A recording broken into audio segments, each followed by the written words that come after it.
Un véhicule sous-marin télécommandé, l'Okeanos Explorer, a découvert cette mystérieuse sphère dorée dans le golfe d'Alaska, à environ 3000 mètres de profondeur. Personne ne peut identifier précisément cet objet. Il s'agit d'une étrange structure d'un peu plus de 10 cm de diamètre, solidement ancrée à une roche. Au toucher, elle est lisse et douce, évoquant la texture de la peau. Un trou est visible à sa surface, comme si quelque chose s'en était échappé.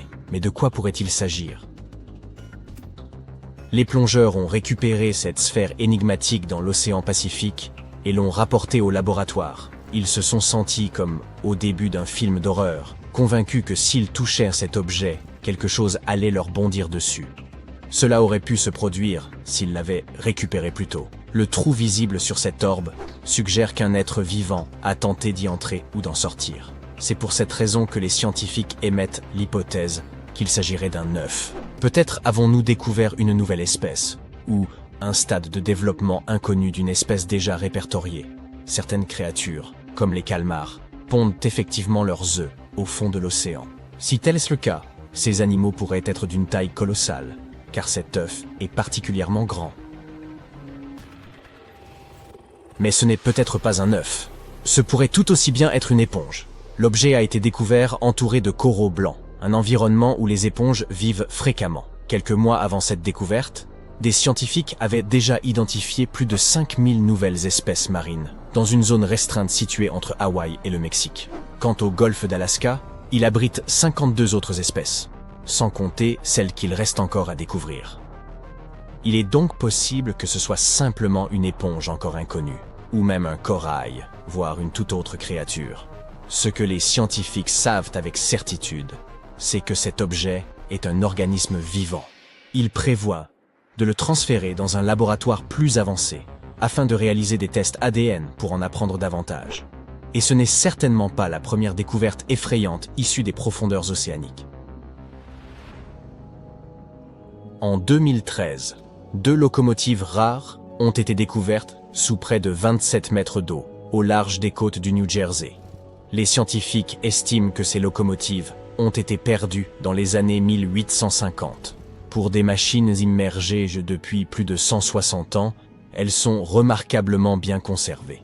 Malgré les couches de rouille et les bigorneaux, leurs cheminées sont encore visibles. Elles reposent à la verticale, comme prêtes à entrer en gare à tout moment. L'origine de ces locomotives demeure un mystère. Aucun document historique ne mentionne leur construction ou leur disparition, rendant leur découverte d'autant plus énigmatique. Ces locomotives à vapeur, extrêmement rares, pèsent environ 15 tonnes chacune et reposent à 8 km de Long Branch. Ces modèles de moteurs étaient déjà obsolètes au moment de leur fabrication.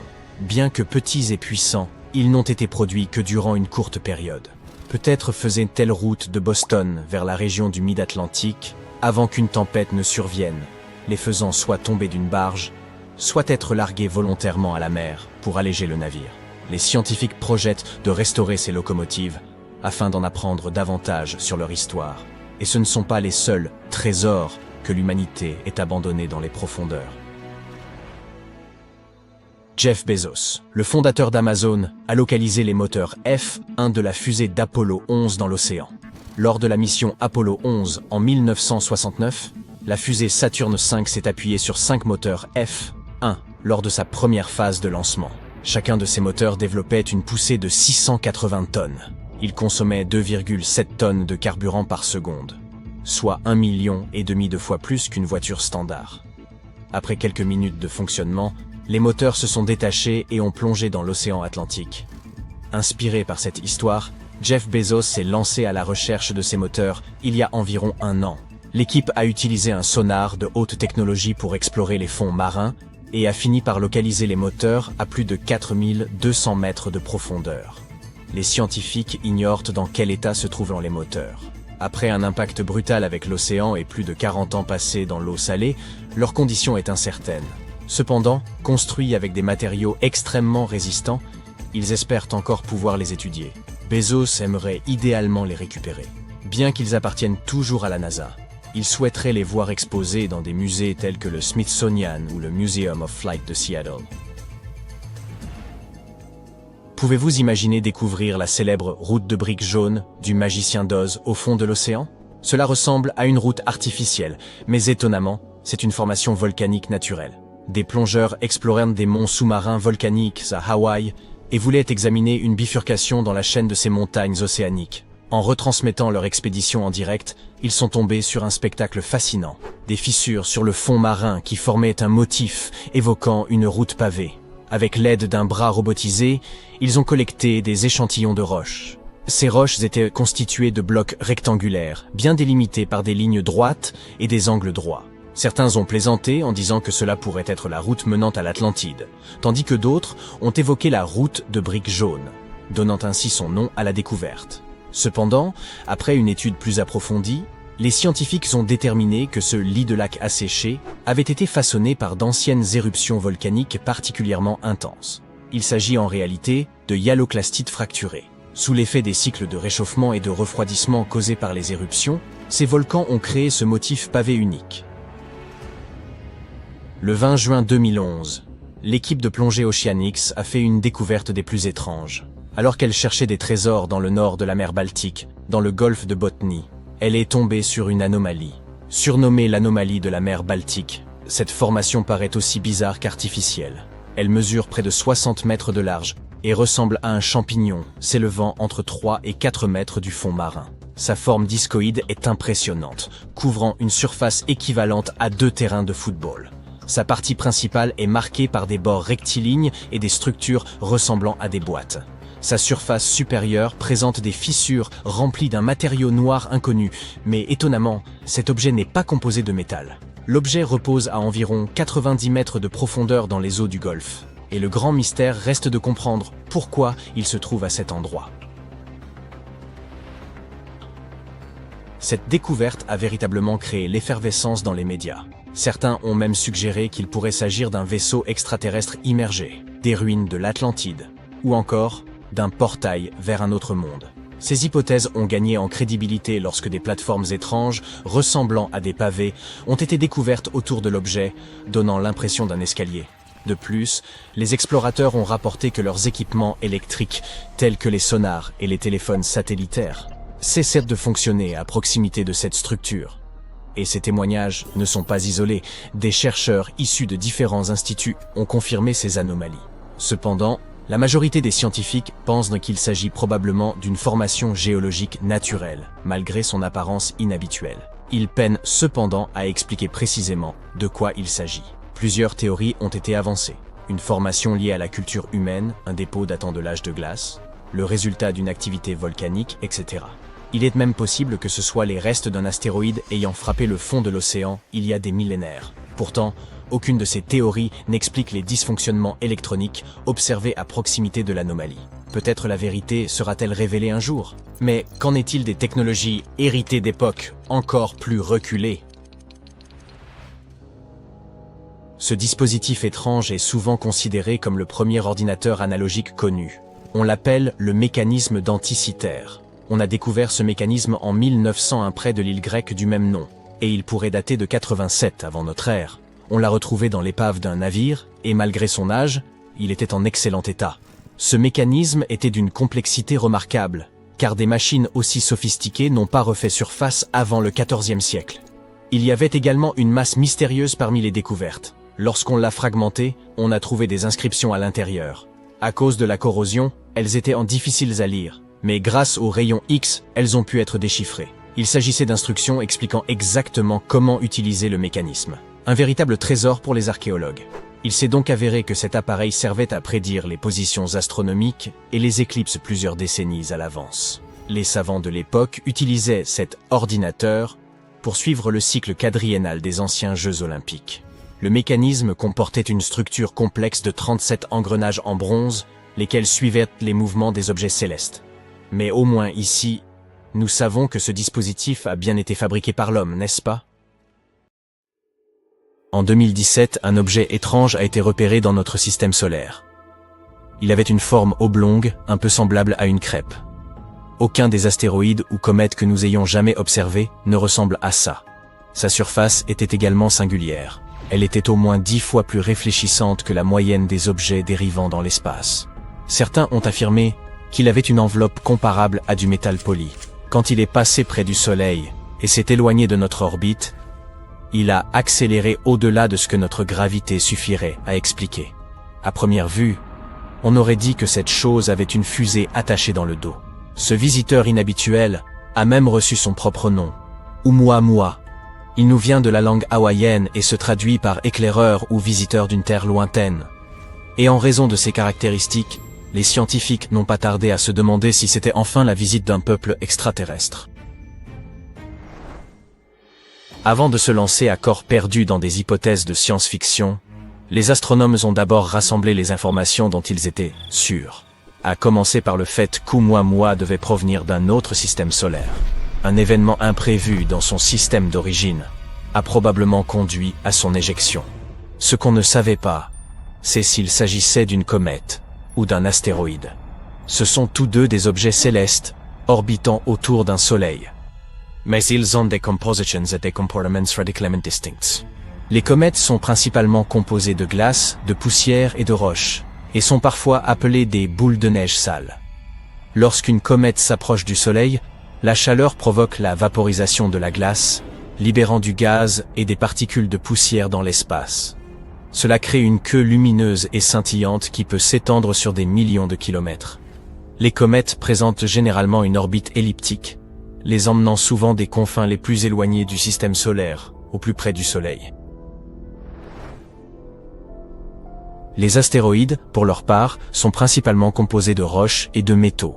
Dans notre voisinage immédiat, ils sont les vestiges de la formation du système solaire et se retrouvent généralement dans la ceinture d'astéroïdes qui s'étend entre Mars et Jupiter.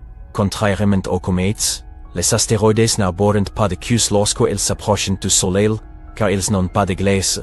Leurs orbites suivent généralement une trajectoire plus circulaire par rapport aux comètes. Selon toute vraisemblance, Oumuamua devrait être une comète, car il semble provenir d'un endroit différent de l'univers. Pourtant, il ne présente pas les signes typiques d'une activité cométaire. Attendez une minute. Le cométaire se passe-t-il de commentaires? À vous de voir. Oumuamua ne possède pas de queue et ne recrache pas de gaz lors de son passage, contrairement à moi. Quoiqu'il se comporte plutôt comme une comète, il ressemble davantage à un astéroïde. Une autre grande question est comment les scientifiques ont bien pu parvenir à repérer Oumuamua en premier lieu. Compte tenu de l'immensité de l'espace-temps, c'est tout à fait remarquable. Les étoiles ont des durées de vie s'étendant sur des millions, voire des milliards d'années. Et la formation d'un système solaire prend plusieurs centaines de millions d'années. Même les objets les plus rapides mettent des dizaines de millénaires à voyager d'une étoile à une autre. En revanche, les humains n'observent le ciel avec leur télescope que depuis environ 400 ans, soit une infime fraction du temps cosmique. Et ce n'est que ces dernières décennies, voire ces dernières années, que nous avons obtenu la technologie permettant de détecter et de suivre des objets rapides et peu lumineux. Soit de telles roches sont très répandues, soit nous avons eu énormément de chance avec nos instruments, ou bien Oumuamua voulait simplement être vu. Une autre question concerne la région d'origine de pareils objets. Il est très peu probable qu'Oumuamua provienne d'un système solaire mature et stable. C'est parce que de tels systèmes n'éjectent pas assez de matière pour se répandre à travers la galaxie. Une roche peut parfois être projetée, mais elle pourra rarement aller aussi loin. Les systèmes plus jeunes, cependant, agissent différemment. Dans ces environnements chaotiques, des collisions, fusions et autres migrations se produisent tout le temps. Beaucoup de petites roches errent ainsi et sont les parfaites candidates pour l'éjection. Le système solaire qui a éjecté Oumuamua doit avoir eu une planète similaire à Jupiter. Sa taille massive et sa gravité pourraient influencer d'autres objets à travers le système, provoquant potentiellement des éjections. Mais tous les systèmes solaires ne développent pas des planètes de la taille de Jupiter. Souvent, ces planètes massives finissent par se rapprocher de leurs étoiles, devenant des versions plus chaudes de la géante gazeuse. De telles planètes, en orbite proche autour d'un soleil, sont moins susceptibles d'éjecter de la matière au loin. Des planètes semblables à Neptune pourraient également avoir joué un rôle. Bien qu'elles ne soient pas aussi massives que Jupiter, elles ont tendance à élire domicile près de la périphérie des systèmes solaires. Notre propre système possède ainsi la ceinture de Kuiper, un véritable réservoir de comètes, dans sa périphérie. Au cours des premières étapes de la formation d'un système solaire, Les interactions entre des planètes comparables à Neptune et de tels débris sont courantes. Toutefois, la découverte de pareilles planètes dans d'autres systèmes s'est avérée difficile. Nos méthodes de détection des exoplanètes fonctionnent mieux avec des objets massifs, proches de leurs astres, ce qui complique la détection de leurs homologues plus éloignés. Oumuamua s'est également trouvé associé à une certaine théorie sur la façon dont la vie serait apparue dans l'univers. La panspermie. C'est une hypothèse qui suggère que la vie existe partout dans l'univers et peut être distribuée entre les planètes par divers moyens, tels que les astéroïdes, les comètes et même les vaisseaux spatiaux. Elle affirme que la vie doit être originaire d'une région donnée de l'univers, après quoi elle s'est propagée vers d'autres corps célestes. Les adeptes de cette théorie suggèrent donc que de tels objets interstellaires pourraient potentiellement transporter de minuscules microbes, ces composants fondamentaux de la vie, entre les systèmes stellaires. Si de tels objets devaient percuter une planète ou une lune, ils pourraient transformer ces organismes et ensemencer un corps céleste. Pour l'instant, il n'existe aucune preuve soutenant l'idée que cet objet en particulier ait transporté la vie entre les systèmes solaires. Après des années de recherche, le consensus général est que Oumuamua était bien une comète.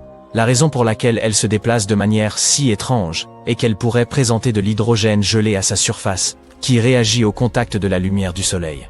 Plus elle se rapprochait de notre astre, plus elle allait vite, libérant cet hydrogène et changeant également de trajectoire à travers notre système solaire. Sa couleur tend également à appuyer cette théorie. Elle est rouge, ce qui pourrait signifier qu'elle a été frappée par des rayons cosmiques pendant longtemps. Plus elle a été bombardée par ces rayons, plus elle a accumulé d'hydrogène au cours du processus. Mais comme ils ne peuvent pas en être tout à fait sûrs, les astronomes ont prévu de suivre ce visiteur. L'idée est d'envoyer une mission pour l'examiner. Il se trouve déjà bien loin de nous, mais il n'est peut-être pas encore trop tard. Nous pourrions être en mesure d'envoyer une sonde assez rapide pour rattraper la comète. Ce plan a été baptisé Projet Lyra et vise à exploiter l'orbite de la Terre et celle de Jupiter de façon à envoyer une sonde assez loin pour atteindre Oumuamua. Si cela fonctionne, ce sera l'engin spatial le plus rapide que nous ayons jamais envoyé dans l'univers. La trajectoire de la sonde spatiale impliquerait d'utiliser l'attraction de notre planète et celle de Jupiter comme un effet de fronde gravitationnelle. La sonde quitterait d'abord notre planète, puis retournerait dans l'orbite terrestre avant de partir à la rencontre de l'attraction de Jupiter. Elle serait renvoyée près de notre planète une seconde fois, où elle serait éjectée avec une force suffisante pour atteindre la comète.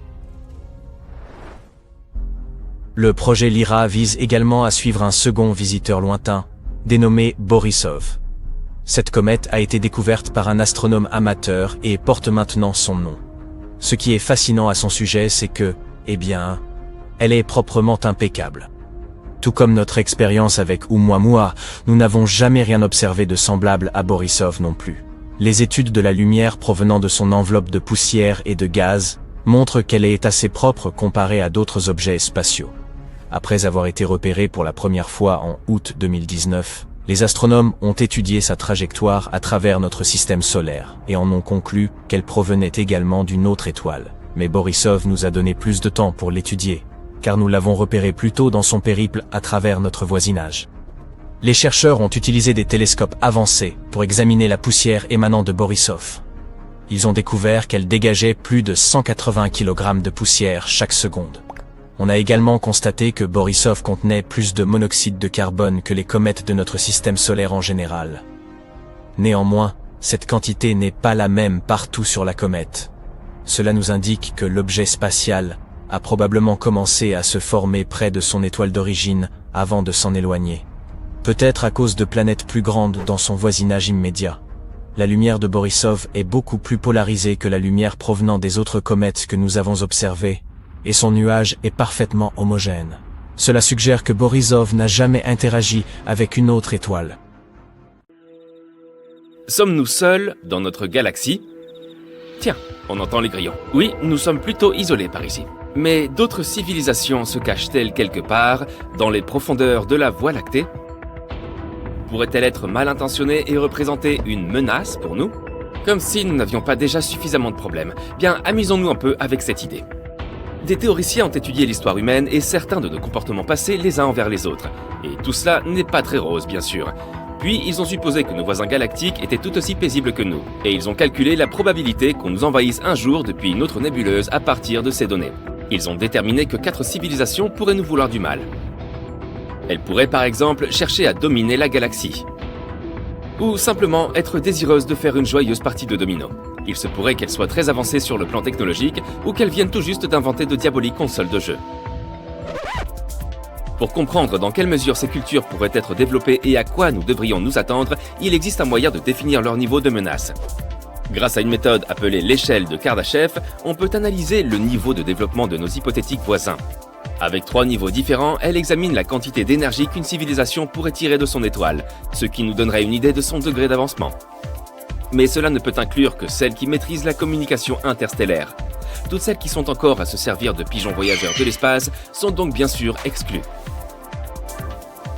Le modèle de civilisation numéro 1 a appris à exploiter l'énergie du Soleil, mais seulement celle que ses habitants reçoivent sur leur propre planète. On peut penser aux panneaux solaires par exemple. Le modèle 2 est capable d'utiliser cette énergie de manière directe, à l'aide, mettons, d'une sphère de Dyson. Cette dernière permet d'exploiter toute l'énergie disponible car elle est construite intégralement autour de l'étoile. Enfin, dans le modèle numéro 3, la civilisation sait utiliser tout ce que la galaxie peut lui fournir. Elle exploite non seulement l'énergie des étoiles, mais aussi celle des trous noirs, y compris le trou noir supermassif qui se trouve au centre de la Voie lactée. Ces différents niveaux sont importants pour évaluer dans quelle mesure ces civilisations pourraient être avancées. On estime que la Voie lactée a environ 13,6 milliards d'années. Les humains modernes n'existent que depuis 200 000 ans. Et nous n'en sommes encore qu'au modèle numéro 1. Il est effrayant d'imaginer tout le temps que nos voisins ont pu avoir pour se développer. Nous serions un peu des retardataires en comparaison. Si la Terre a tant de retard, c'est qu'elle est située à la périphérie de la galaxie. Les mathématiciens supposent que les systèmes stellaires plus proches du centre ont eu plus de temps pour progresser. En gardant cela à l'esprit, peut-on savoir si d'autres êtres intelligents sont présents et répandus dans la galaxie? En pensant tout ce à quoi la Terre a survécu, c'est un miracle que nous ayons une planète comme la nôtre. Et tout cela nous paraît unique, mais l'est-ce vraiment? Il y a 100 000 milliards d'étoiles dans notre galaxie. Et il y a jusqu'à 200 milliards de planètes, dont environ 300 000 exoplanètes capables d'habiter le type de vie que nous connaissons. Parmi ces planètes habitables, est-il possible de savoir lesquelles pourraient abriter des êtres désireux de nous envoyer un email? On ne va pas s'amuser à compter les individus, bien sûr. L'équation de Drake peut nous donner une estimation approximative si nous calculons la moyenne de quelques facteurs clés. Elle commence par déterminer combien de planètes abritant la vie seraient suffisamment intelligentes pour communiquer. Les chiffres sont énormes, si l'on considère le nombre d'étoiles et de planètes qui les entourent. Et à partir de là, nous réduisons encore ce nombre en ne considérant que celles qui se trouvent dans la zone habitable de leur système solaire. On appelle cette zone la zone boucle d'or, car elle n'est ni trop éloignée de l'étoile, ni trop proche d'elle. Elle se trouve juste où il faut. Nous réduisons ensuite encore plus les chiffres en calculant lesquelles de ces planètes habitables sont théoriquement capables d'accueillir la vie. Et à partir de tout cela, l'équation nous donne une estimation du nombre d'êtres suffisamment intelligents pour communiquer. Les paramètres sont compliqués et l'équation n'est pas facile à expliquer. Mais d'après ces calculs, il pourrait y avoir jusqu'à 100 millions de planètes abritant des civilisations intelligentes. Mais tout comme chez nous, il est très probable que ces civilisations connaissent de grandes difficultés. Il faut ajouter le facteur événement catastrophique à l'équation, les impacts d'astéroïdes, les éruptions solaires, les supervolcans et les supernovas. Et puis il y a aussi l'éventualité de l'autodestruction par la technologie, la domination de l'intelligence artificielle et les nanotechnologies, ou encore les désastres écologiques, l'épuisement des ressources naturelles, ou la stupidité tout simplement. Si nous mettons tous ces éléments dans l'équation, il nous reste environ 15 000 civilisations. Mais que pourraient bien-elles vouloir aux humains? Nous avons une abondance de matériaux qui pourraient leur être très utiles. Prêts à être récoltés, faciles à obtenir. En plus de la grande quantité d'eau qu'elle pourrait aspirer, l'hydrogène étant un élément indispensable au combustible des fusées. Pourtant, ces choses ne sont pas vraiment rares dans la galaxie. Et elles pourraient être obtenues plus facilement dans d'autres systèmes solaires ou sur des astéroïdes moins éloignés. Notre technologie, toutefois, pourrait les intriguer. Toute la palette des innovations réalisées d'un continent à l'autre nous a ouvert des voies technologiques extrêmement variées et prometteuses. Il est possible que ces autres civilisations aient suivi des chemins complètement différents et n'aient pas fait autant de découvertes aussi capitales. Pense au karaoké par exemple. Même chose en ce qui concerne les sciences appliquées, et leurs sciences en seraient grandement affectées. Du coup, la nôtre leur apporterait de précieuses solutions. Ensuite, il y a cette chose parmi les plus rares dans la galaxie, le fait que la Terre puisse accueillir la vie. Un voyageur intergalactique y verrait une aubaine. Il n'y aurait pas à adapter la planète afin de la rendre hospitalière. Alors pourquoi ne pas simplement la prendre ? Ce confortable avant-poste ferait une charmante petite destination de vacances ou prendre du repos entre deux conquêtes. Heureusement, il est peu probable qu'ils aient envie de nous manger, ou qu'ils aient d'appétit pour quoi que ce soit sur Terre.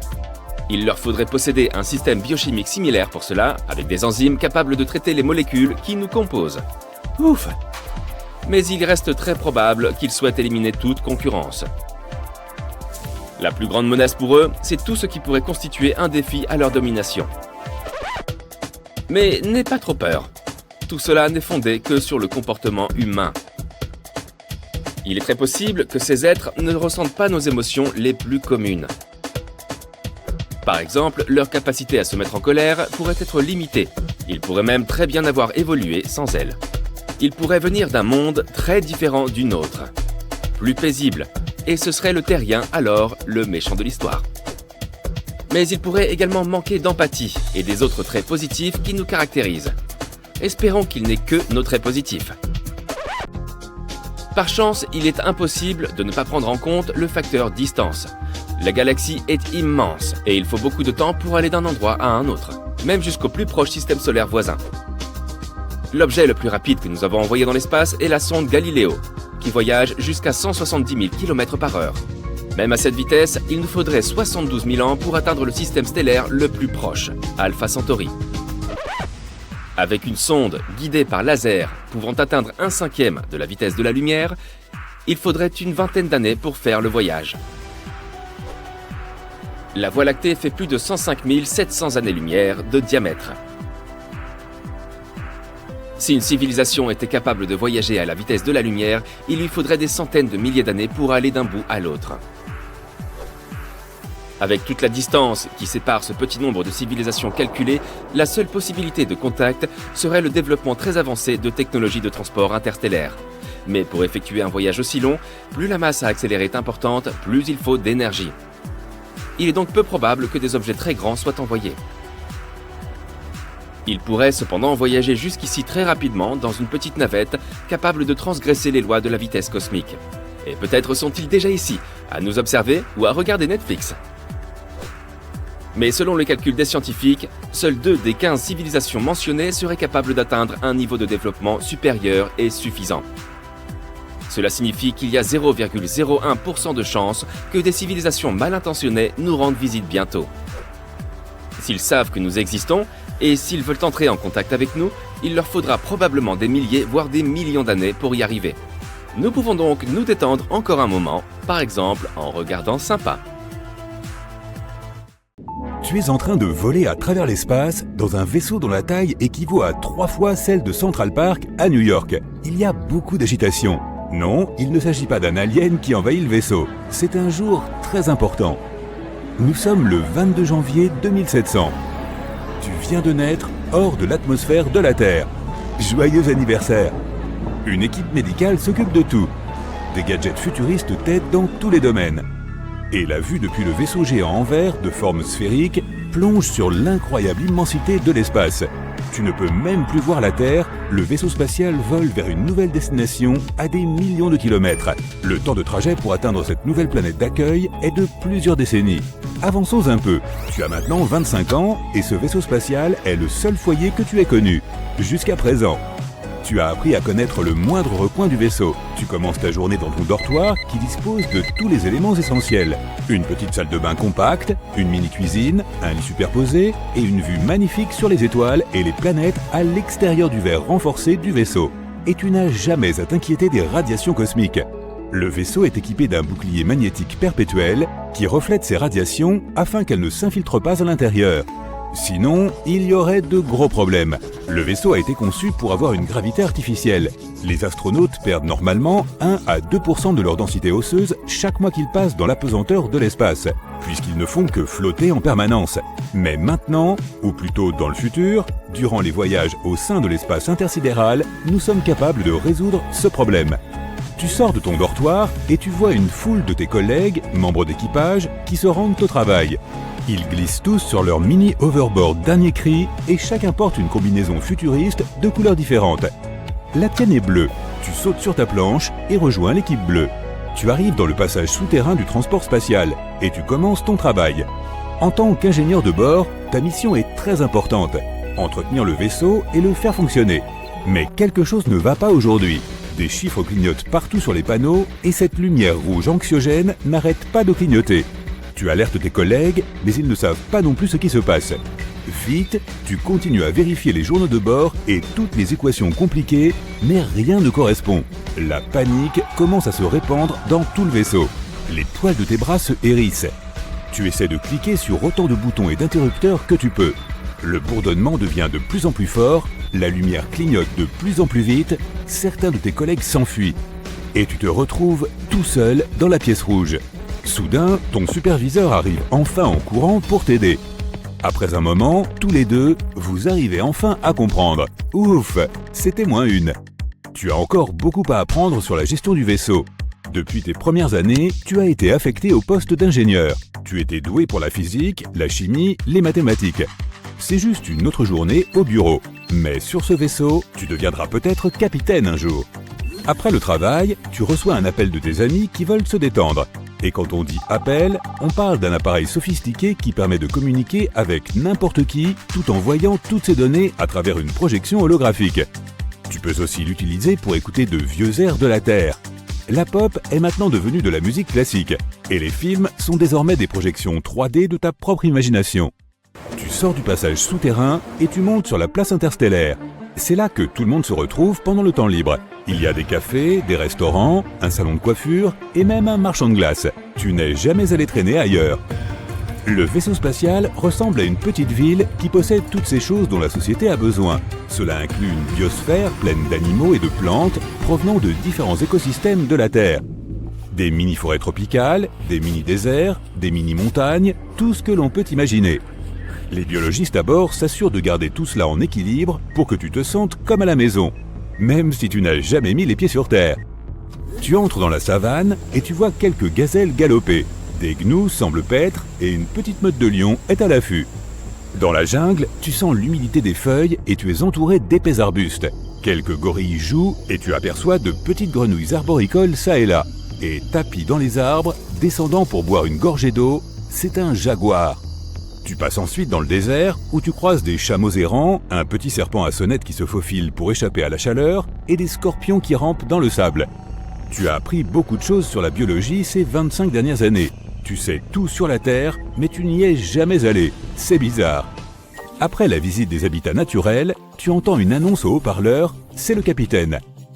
La nouvelle planète est à quelques heures d'ici. Nous arriverons plus tôt que prévu. Préparez-vous à l'atterrissage. À bord du vaisseau, tout le monde se précipite vers son dortoir, sauf les membres d'équipage nécessaires pour faire fonctionner le vaisseau. Tu t'attaches dans ton lit superposé qui se transforme en siège avec des ceintures de sécurité. Tu regardes par ton hublot et tu vois un point bleu au loin. Il devient de plus en plus gros. Et il ressemble beaucoup à la Terre, du moins de loin. Cela n'a pas pris tant de temps que cela, seulement 25 ans. Tu te demandes ce qui se passe sous le capot de ce vaisseau spatial. Tu revois ta vie dans l'espace en sachant que cette première partie touche à sa fin. C'est un peu comme vivre au pôle Sud. Tout en bas du monde vit une petite communauté de scientifiques qui travaillent entre l'hiver et l'été, faisant toutes sortes de recherches, du climat et de la géologie à la météorologie et l'astronomie. Leur vie doit être similaire à celle que tu mènes ici dans l'espace. Ils ont leur propre bunker, leur laboratoire scientifique et même des salles de loisirs pour le sport et la musique. La nature sur la planète dont tu t'approches ne ressemble en rien à celle de la Terre. Des arbres tropicaux s'élèvent plus haut que les plus hauts gratte-ciel. Les océans sont secoués par des ouragans qui durent des années. Le pilote annonce l'atterrissage. Tout va bien, il est temps de se mettre au travail. Tu tu te détaches et sors pour voir la nouvelle planète par toi-même. Marcher sur la terre ferme donne l'impression, d'arriver sur une nouvelle planète. L'humidité est palpable et le vent est chaud. Le vaisseau a atterri dans la zone tropicale de la planète, qui est, selon vos études, le meilleur endroit pour bâtir une toute nouvelle colonie. Cela ne va pas être facile. Les humains bâtissent généralement de nouvelles colonies à côté des lacs et des rivières. Pense aux Mésopotamiens, aux Égyptiens, aux Aztèques. La liste est longue. Ils ont commencé par de petites colonies jusqu'à ce qu'ils deviennent des méga-civilisations à part entière. En commerçant et en explorant, ils ont pu faire progresser leur technologie, apprendre de nouvelles langues et découvrir des recettes de cuisine géniales. Tu mangerais bien des pâtes et des sushis en ce moment. Selon les scientifiques, naître dans l'espace pourrait modifier l'apparence des humains. La tête des nouveaux humains pourrait être plus grosse d'ici des milliers de générations. Qui sait? Il n'y a aucun moyen de le simuler sur Terre. Nous pourrions même avoir de nouvelles couleurs de peau, puisque nous aurions besoin de plus de mélanine, cette substance pigmentaire qui nous protège des rayons du soleil. En étant plus près du soleil, ou de toute masse de gaz brûlant, nous produirions plus de mélanine ou des types différents de mélanine afin de nous protéger. Nous pourrions devenir brun foncé, violet, gris ou même vert. Il faudra attendre quelques millions d'années pour le découvrir. Et sans gravité, les humains devraient s'habituer à avoir une densité osseuse plus faible, un peu comme les oiseaux. Cela signifie que nous serions probablement plus faibles que nos anciens ancêtres de la Terre, et que nous aurions des comportements physiques un peu étranges. La gravité est essentielle pour notre équilibre, et la mobilité est l'un des facteurs clés de la survie humaine. Donc sans gravité, nous aurions probablement des exosquelettes pour marcher et courir, ou même pour sortir les poubelles. Bon, rien de tel ne va se produire avant très longtemps. On est encore en train de réfléchir à la façon d'amener quelqu'un dans ce monde, ou hors de ce monde. Techniquement parlant, l'espace extra-atmosphérique est considéré comme étant à 100 km au-dessus du niveau de la mer de n'importe quel continent du monde. Au-delà, les possibilités sont infinies. Des sons étranges et inhabituels sortis de nulle part se répandent dans toute notre galaxie, se répétant constamment, et nous n'avons jamais rien entendu de tel auparavant. Les scientifiques l'ont découvert en 2020 et cela ne ressemblait à aucune des autres signatures énergétiques qu'ils avaient déjà étudiées. Des signaux radio clairs et puissants se produisent de temps à autre et disparaissent mystérieusement en l'espace d'une journée. Cela ne correspond au profil d'aucun corps spatial que nous connaissions. Le signal est un peu irritant et il disparaît de façon aléatoire. Lorsque les scientifiques ont essayé de faire correspondre le signal avec les observations d'autres télescopes, il avait disparu. Les étoiles de faible masse émettent parfois des ondes radio, mais pas ici car leur équivalence s'exprime surtout en rayons X. Les étoiles effondrées très denses comme les pulsars et les magnétars ne constituent pas non plus une explication possible. La solution la plus proche qu'ils aient trouvée est une classe mystérieuse d'objets que nous connaissons sous le nom de source radio du centre galactique, GCRT. Il s'agit d'une source radio qui brille et s'illumine rapidement. Elle se désintègre près du centre de notre galaxie et pourrait nous aider à percer les mystères de l'univers. Si tu avais une voiture volante capable d'accélérer à la vitesse de 95 km/h, tu n'aurais besoin que d'1 heure pour aller dans l'espace.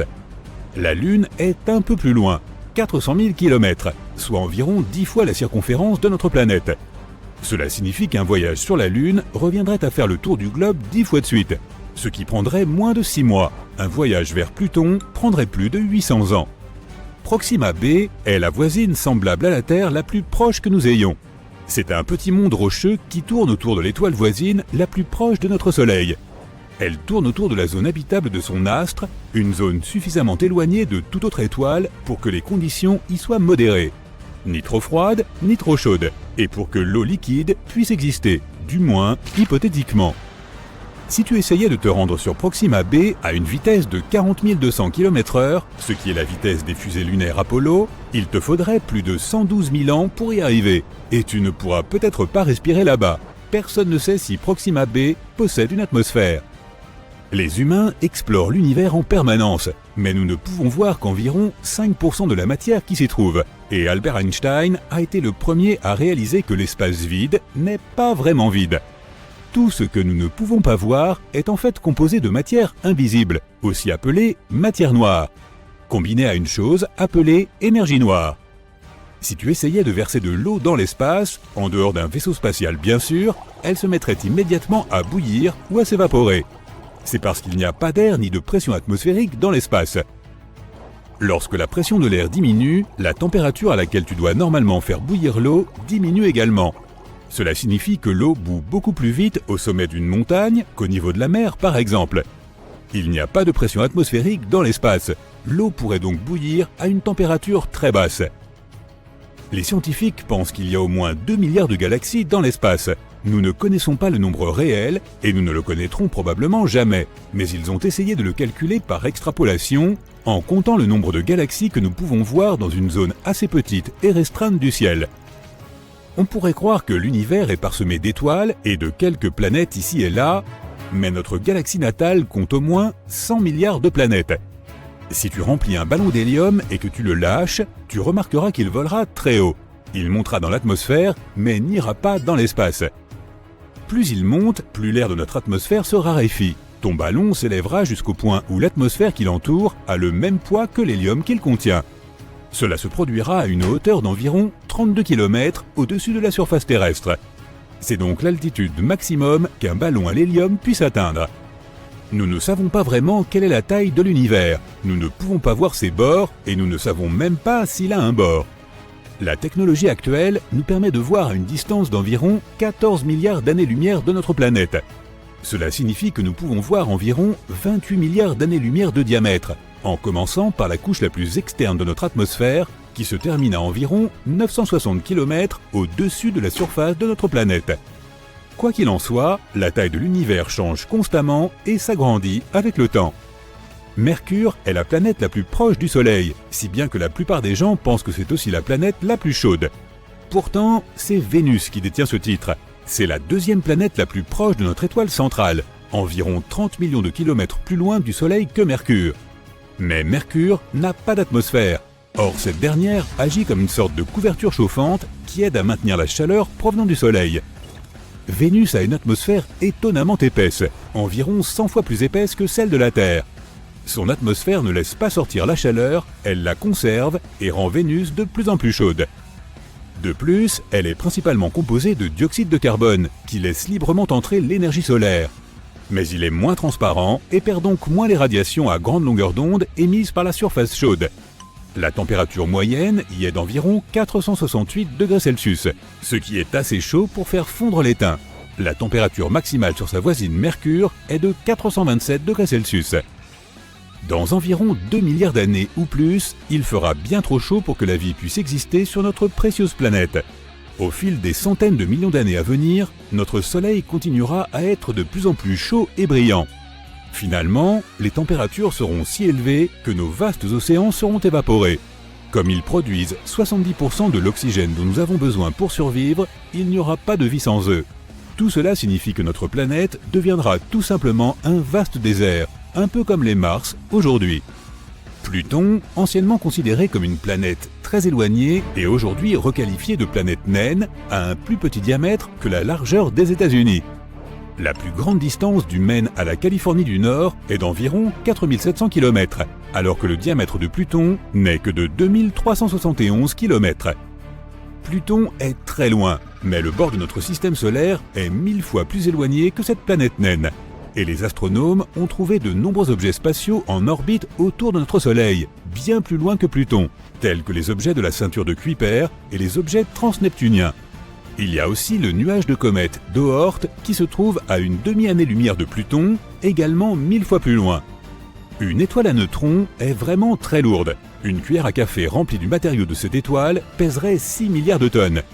Les étoiles à neutrons sont issues d'énormes étoiles qui n'ont plus de carburant. L'étoile en déclin explose et son noyau se désagrège, mais à cause de la gravité, il forme une étoile à neutrons extrêmement dense. Ces étoiles ont généralement une masse allant jusqu'à 3 soleils, mais leur rayon est d'environ 10 km, ce qui en fait l'un des objets les plus denses de notre univers, du moins à notre connaissance. L'univers a une couleur et il s'agit d'une sorte de beige ou latte cosmique. Il a aussi sa propre odeur qui rappelle le steak grillé ou le métal chaud. Du moins, c'est ce qu'ont dit les astronautes qui ont flotté dans l'espace.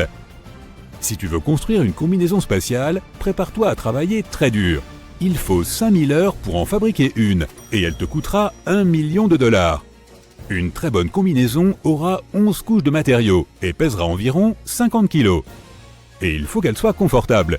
Tu auras besoin de plus d'espace à l'intérieur, car tu grandis de 5 cm dans l'espace. Quand tu flottes dans l'espace, la gravité de la Terre n'a pas d'impact sur toi. C'est pourquoi les vertèbres de ta colonne vertébrale peuvent se dilater et se détendre un peu. Ce qui signifie que tu seras peut-être 3% plus grand. Pour une personne d'1,80 m, cela représente environ 5 cm supplémentaires. Ne t'inquiète pas, ce n'est pas permanent. Dès que tu redescendras sur Terre, tu retrouveras ta taille normale en quelques mois. L'espace n'est pas la meilleure option si tu veux avoir une conversation avec ton ami, car là-haut, le son ne se déplace pas du tout. Les molécules y sont si éloignées les unes des autres que les vibrations sonores ne peuvent pas les atteindre. Ce qui signifie qu'elles ne peuvent pas vibrer et donc que nous ne pouvons pas les entendre. Les films ont donc raison à ce sujet. Personne ne pourrait t'entendre crier dans l'espace. Nous vivons en quelque sorte à l'intérieur de notre Soleil. Le Soleil n'est pas seulement cette grosse boule de feu située à 150 millions de kilomètres de nous. Son atmosphère extérieure est bien plus grande. Elle s'étend bien au-delà de la surface que nous pouvons voir. L'orbite de notre planète traverse son atmosphère ténue. Les rafales de vent solaire qui créent les aurores australes et boréales en sont d'ailleurs la preuve. Cela signifie que d'une certaine manière, nous vivons à l'intérieur du Soleil. Et pas seulement nous, mais d'autres planètes aussi, y compris la lointaine Neptune. L'héliosphère, qui est ce que nous appelons l'atmosphère solaire externe, s'étend sur environ 16 milliards de kilomètres. 1994, il faisait sombre, de sorte que personne n'a remarqué les deux silhouettes ouvrant les sorties de secours d'un complexe de dômes en verre situé en Arizona et connu sous le nom de Biosphère 2. Elles étaient déterminées à libérer 7 personnes enfermées à l'intérieur depuis 1 mois, risquant leur vie au nom de la science. La mission a été un succès, mais on les a accusés de violation de propriété et de vandalisme. Les vandales étaient Abigail Alling et Mark Van Tillo. Ils faisaient partie des 8 premiers malheureux à vivre dans cet endroit comme des cobayes. Et ils ne voulaient pas que d'autres subissent les mêmes horreurs qu'ils avaient vécues. 150 millions de dollars ont été dépensés pour déterminer si les humains pouvaient y créer des conditions de vie convenables sur d'autres planètes, comme Mars. Pour ce faire, les scientifiques ont construit un mini-monde avec plus de 3000 espèces de plantes et d'animaux. La Biosphère 2 était un habitat de 12 000 mètres carrés, complètement isolé, doté de sa propre mini-forêt tropicale, d'une plage privative avec un récif de corail, d'une petite savane, d'un marais, et même d'un bout de désert. Entre 1991 et 1993, rien n'a pu entrer ou sortir de cet endroit. Le groupe de 8 personnes enfermées à l'intérieur se nommait les Biosphériens et portaient des combinaisons assorties à la manière de Star Trek, cultivant leur propre nourriture et respirant leur propre air. Tout a débuté avec de grands espoirs et un petit déjeuner digne d'un hôtel 5 étoiles. Mais les choses ont pris un tournant plus sombre au fil des mois. Toute l'équipe mourait de faim et virait à l'orange. Dans la Biosphère 1, qui est notre bonne vieille Terre, vous pouvez commander une pizza en 2 minutes. Mais à l'intérieur de la Biosphère 2, il leur aura fallu 4 mois interminables pour préparer une margherita. Ils ont dû récolter du blé pour la pâte et traire des chèvres pour le fromage. L'objectif était d'être complètement autosuffisants, et ils sont devenus une partie intégrante de leur atmosphère, littéralement. Lorsqu'ils expiraient, leur dioxyde de carbone nourrissait les patates douces qu'ils cultivaient. Et ces patates douces devenaient en retour une partie d'eux-mêmes, puisqu'ils mangeaient essentiellement le même carbone encore et encore. Ils se sont en repus de patates douces que leur peau est réellement devenue orange à cause de tout cet excédent de bêta-carotène. Ce qui semblait être une situation amusante sur le moment a mis en évidence un gros problème. Les rendements agricoles dans la Biosphère 2 étaient extrêmement décevants, et l'équipe mourait de faim. La faim les rendait fous, et des accès de colère subite les ont conduits à faire des choses regrettables, comme voler des bananes dans la réserve du sous-sol. Au bout d'un moment, il a fallu verrouiller le congélateur. Au cours des 6 premiers mois, chacun d'eux a perdu entre 8 et 26 kilos. Chaque jour, quelqu'un se chargeait de peser les aliments frais pour le cuisinier, consignant toute information sur les nutriments dans l'ordinateur pour s'assurer que l'équipage atteignait ses apports recommandés en calories, protéines et matières grasses. Au début, les repas étaient servis sous forme de buffet, mais à mesure que les vivres commençaient à manquer, les cuisiniers ont commencé à diviser méticuleusement leur nourriture en portions égales. Leur régime, principalement des patates douces, des carottes, des fruits et occasionnellement de la viande le dimanche, était censé leur permettre de tenir pendant ces épuisantes semaines de 80 heures, faites de travail manuel épuisant. Les biosphériens quittaient chaque repas encore affamés et faisaient des rêves récurrents de Big Mac, de sushis, de barres chocolatées et autres gâteaux. L'air commençait à manquer.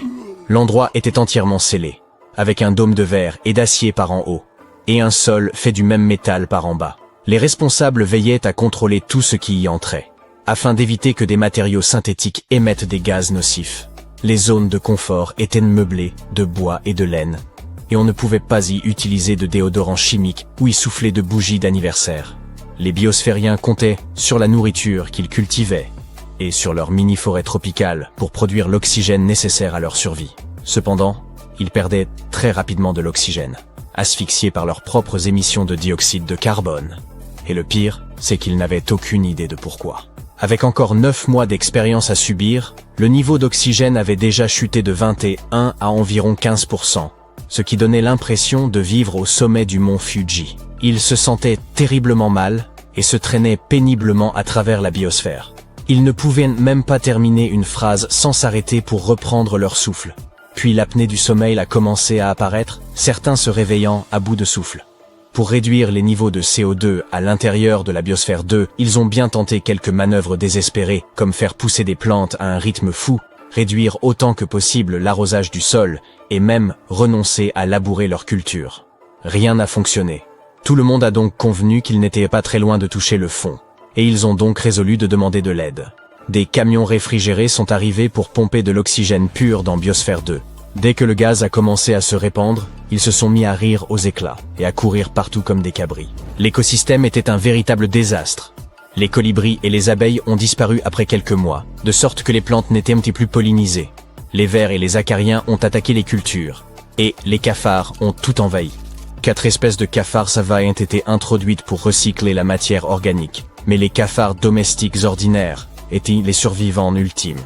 Ils sont parvenus à s'infiltrer et à se multiplier, présentant une menace sérieuse pour les cultures. La nuit, la cuisine était envahie de cafards dès que les lumières s'éteignaient. Pour combattre cette infestation, le groupe a graissé des tasses de café avec du lubrifiant et y a mis des morceaux de papaye pour servir d'appât. Les cafards grimpaient à l'intérieur, mais ne pouvaient plus en escalader les bords glissants pour s'échapper. Avoir faim, manquer d'oxygène, faire face à des infestations d'insectes, cela suffirait à rendre fou n'importe qui. De violentes disputes ont conduit les gens à se jeter des tasses à la figure et à se cracher dessus. Finalement, le groupe s'est simplement scindé en deux. Ils ont arrêté de se parler et pouvaient se croiser dans les couloirs sans même s'adresser un regard. La moitié d'entre eux voulaient plus de nourriture et d'oxygène pour poursuivre l'expérience avec dignité, tandis que l'autre moitié croyait en leurs chances de survie sans aide extérieure, et ce quoi qu'il en coûte. En vérité, la chambre scellée avait été violée bien avant tout cela.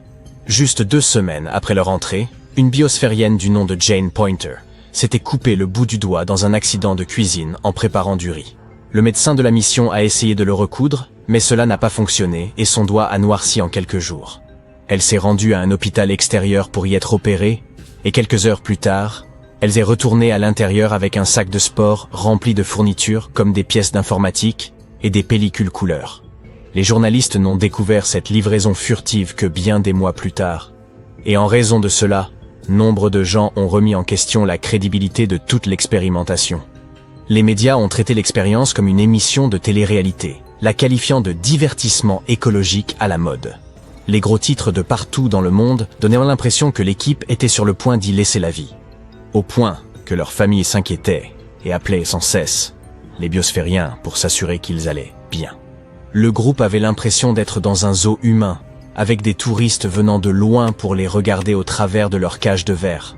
Rien que dans les premiers 6 mois, plus de 150 000 personnes ont visité l'endroit. La Biosphère 2 a fini par devenir un gag dans la culture populaire, inspirant une comédie appelée Biodome et des décennies de sketchs amusants.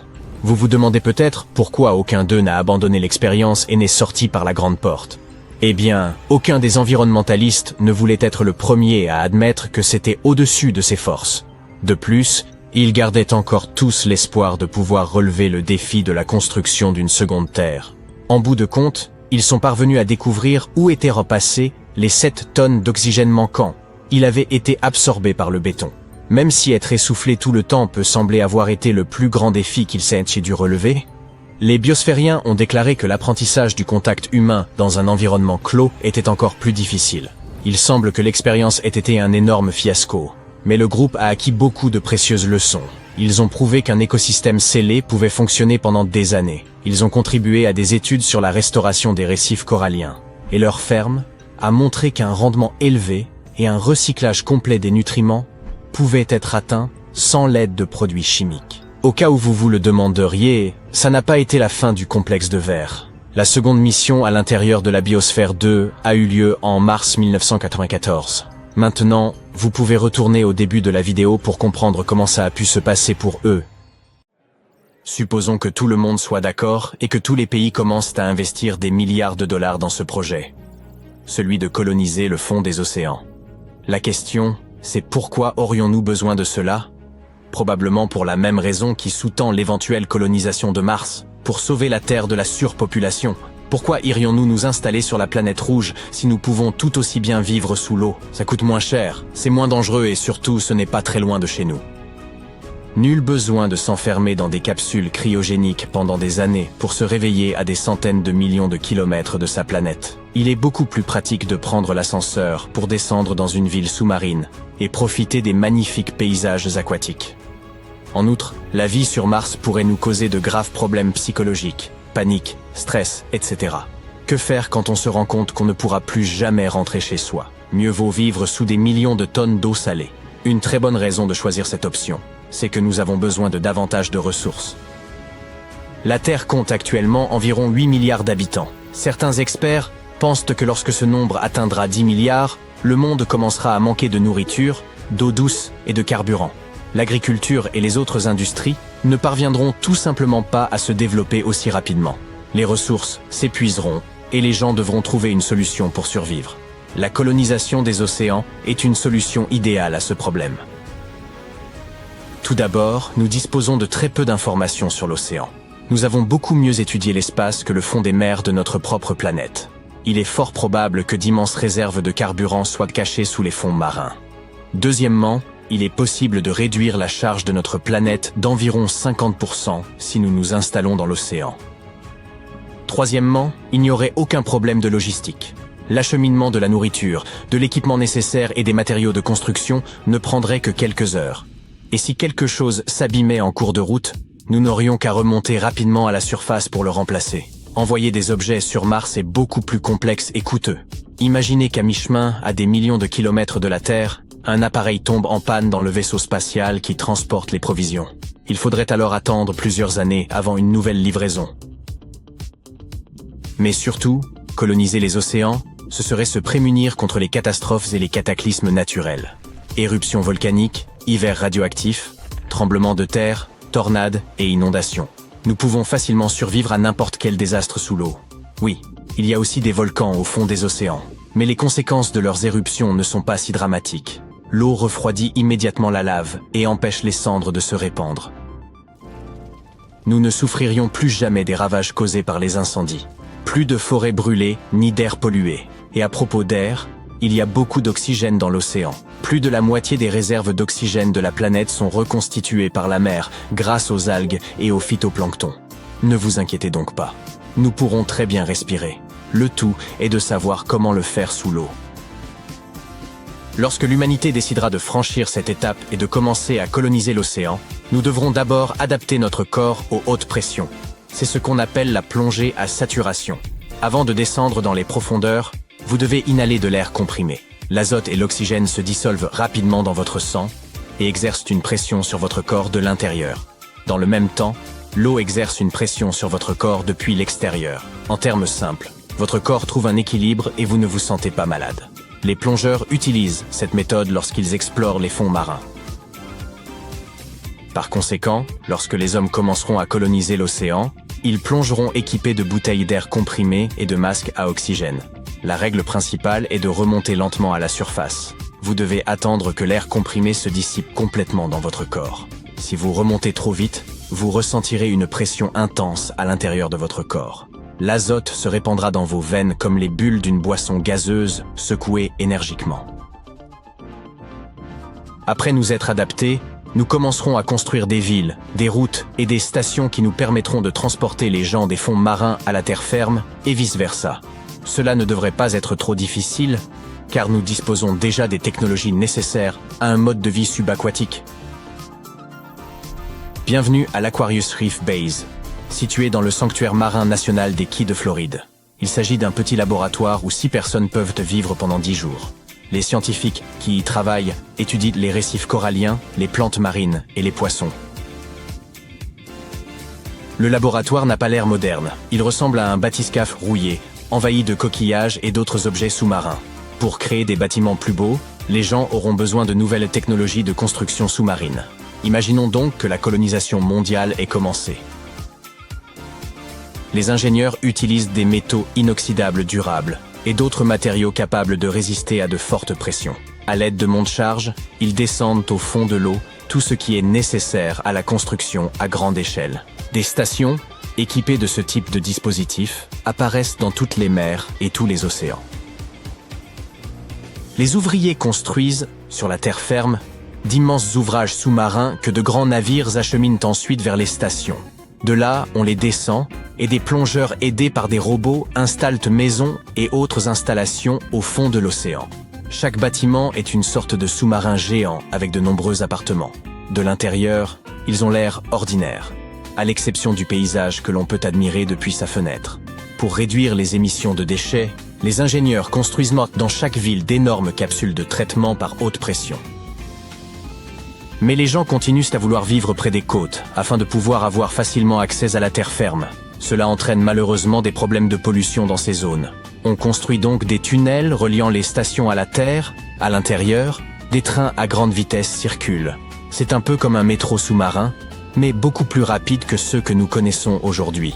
À présent, les gens peuvent s'éloigner des rivages et partent vivre dans un environnement plus propre. Une fois les grands travaux terminés, l'humanité peut commencer à vivre plus confortablement dans les villes sous-marines. Les scientifiques créent des filtres permettant de purifier rapidement l'eau de mer. Et tout le monde dispose d'un robinet qui prélève l'eau directement dans l'océan et la transforme en eau douce. Les constructeurs installent également des filtres capables d'extraire l'oxygène de l'eau. Les électriciens créent des moulins sous-marins pour produire de l'énergie. Pour sortir de chez soi, il faut enfiler un scaphandre et des bouteilles d'air comprimé et passer par un sas. Les gens nagent entre les bâtiments et se parlent par radio. Pour que l'on circule rapidement, les constructeurs automobiles produisent de petits bathyscaphes pourvus de cabines verrouillées et de puissants systèmes d'hélices. Enfin, les ingénieurs créent de grands dômes où l'on peut se promener et respirer de l'air frais, comme sur la terre ferme. Les grandes marques de vêtements développent des combinaisons de plongée à la mode et des accessoires pratiques pour se déplacer confortablement sous l'eau. Par exemple, vous pouvez attacher une petite chaufferette à vos vêtements pour ne pas avoir froid lorsque vous nagez. Vous pouvez également enfiler des palmes plus larges sur lesquelles sont gravés les logos de vos marques préférées. Pour rendre ce mode de vie aussi confortable que possible, les scientifiques et les biologistes créent des masques qui fonctionnent comme des branchies et fournissent aux gens l'oxygène dont ils ont besoin. Au fil du temps, l'exposition constante à des pressions élevées modifie la physiologie de l'être humain. Dans l'eau, nous devons faire plus d'efforts pour bouger. Les personnes qui sortent souvent de chez elles perdent beaucoup de calories. Elles deviennent plus minces et leurs muscles se renforcent. Regardez les champions olympiques de natation. Aujourd'hui, presque tous les citoyens sous-marins ressemblent à ces athlètes. La température de notre corps diminue et l'évolution nous transforme lentement en créatures à sang froid. Le manque de soleil rend notre peau plus pâle et nous commençons à ressembler à des amphibiens. Nous en apprenons davantage sur les créatures des grands fonds, comme le calmar géant et d'autres monstres. Presque chaque mois, les scientifiques découvrent de nouvelles espèces. Mais en même temps, de nombreuses espèces de poissons disparaissent à cause de l'activité humaine dans l'océan. L'extraction des ressources naturelles des fonds marins pollue fortement l'environnement aquatique. Pour réduire la charge sur la planète, les hommes décident de coloniser le ciel. Mais nous aborderons ce sujet dans une autre vidéo.